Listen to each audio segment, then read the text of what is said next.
কোথা থেকে কোথায় যাচ্ছেন বোন?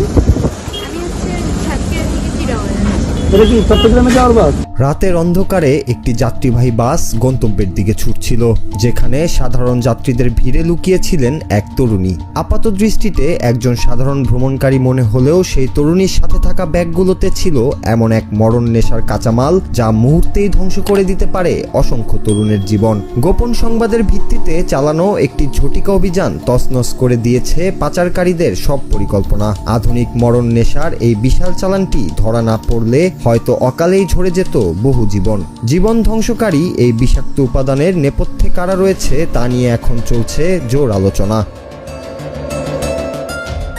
যশোরের মনিহার বাস স্ট্যান্ড এলাকায় অভিযান চালিয়ে 25 কেজি মরণ নেশা ক্রিস্টাল আইস পাউডার এবং 6 লিটার পিউরিফাইড অ্যাসিড সহ শাপলা খাতুন ওরফে স্বপ্না নামের এক তরুণীকে আটক করেছে জেলা গোয়েন্দা পুলিশ। গত বৃহস্পতিবার রাত 9টার দিকে ঈগল পরিবহনের একটি বাসে এই অভিযান চালানো হয়।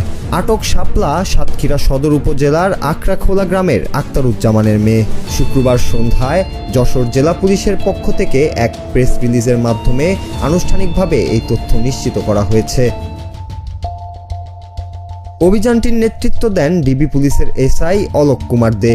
গোপন সংবাদের ভিত্তিতে তাদের একটি চৌকস টিম মনিহার সিনেমা হল সংলগ্ন ঈগল কাউন্টারের সামনে অবস্থানরত বাসটিতে তল্লাশি চালায়। সেখানে সন্দেহভাজন হিসেবে শাপলা খাতুনকে আটক করে প্রাথমিক জিজ্ঞাসাবাদ করলে তিনি তার কাছে মাদক তৈরির কাঁচামাল থাকার কথা স্বীকার করেন। পরবর্তীতে স্থানীয় সাক্ষীদের উপস্থিতিতে বাসের মালামাল রাখার বক্সে তল্লাশি চালিয়ে দুটি সাদা প্লাস্টিকের বস্তার ভেতর থেকে বিপুল পরিমাণ এই কেমিক্যাল ও অ্যাসিড জব্দ করা হয়।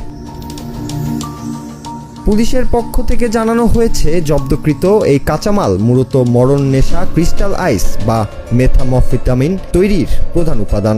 মাদক তৈরির এই বিপুল পরিমাণ কাঁচামাল পাচারের এই বড় চক্রটিকে রুখতে পুলিশি তৎপরতা আরও জোরদার করা হয়েছে। আটককৃত ওই তরুণীর বিরুদ্ধে মাদকদ্রব্য নিয়ন্ত্রণ আইনে মামলা দায়েরের প্রক্রিয়া চলছে এবং এই চক্রের সাথে আর কারা জড়িত আছে তা খতিয়ে দেখছে গোয়েন্দা পুলিশ। মাদকমুক্ত সমাজ গড়তে জেলা পুলিশের এমন অভিযান আগামীতেও অব্যাহত থাকবে বলে জানিয়েছেন তারা। Bangla TV news desk.